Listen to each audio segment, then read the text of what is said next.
জাহেদ সাহেব এই খুব তাদের প্রত্যেকের কাছ থেকে কি প্রত্যাশা করেন? আপনারা যে 4 দিন সময় দিলেন, এরা যাতে মানে কি কতটুকু ভালো করবে, কি প্রত্যাশা করেন তাদের, আপনার সমাপনী বক্তব্যটা একটু দেন তাদের। ধন্যবাদ স্যারকে। তো উপস্থিত আজকে বিভিন্ন শাখা থেকে আমার প্রাণপ্রিয় সহকর্মী, সম্মানিত অফিসারবৃন্দ এবং উপস্থিত আছেন আমাদের নিশান স্বাস্থ্য পরিবেশ উন্নয়ন সোসাইটির সম্মানিত অ্যাডমিনিস্ট্রেশন ডিরেক্টর, প্রশাসনিক পরিচালক জনাব জালালউদ্দিন রুজি স্যার, এবং এখানে আরো উপস্থিত আছেন আমার ট্রেনার সাইফুল ভাই, আরো যারা উপস্থিত আছেন সবার প্রতি আমার সালাম আদাব ও নমস্কার। তো আসলে রাত্রে অনেক বেশি হয়ে গেছে, দীর্ঘক্ষণ বক্তৃতা দেওয়ার মতো সময় বা ধৈর্য আমাদের, আমি আপনাদেরকে বেশি সময় নষ্ট করব না। আর গত 3 দিন আমরা আপনাদেরকে কতটুকু শেখাতে পেরেছি বা কতটুকু আপনাদেরকে জানাতে পেরেছি, ওটা নির্ভর করবে আপনাদের কাজের উপর।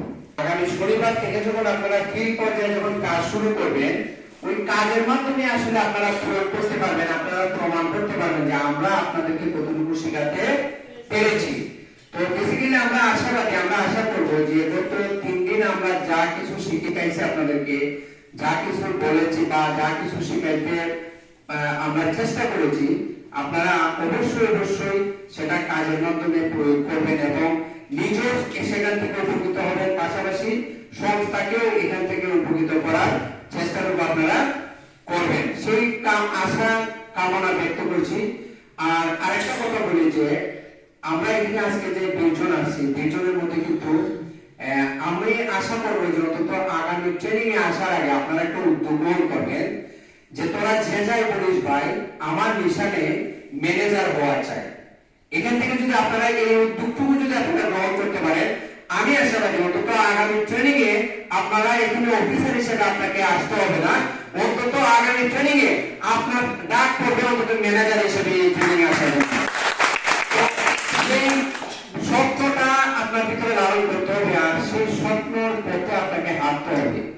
শুধু স্বপ্ন নিয়ে ঘুমিয়ে স্বপ্ন দেখতে লাভ হবে না, সেই স্বপ্নের পথে আপনাকে কাজ করতে হবে, আপনাকে অত্যন্ত পরিশ্রমী হতে হবে।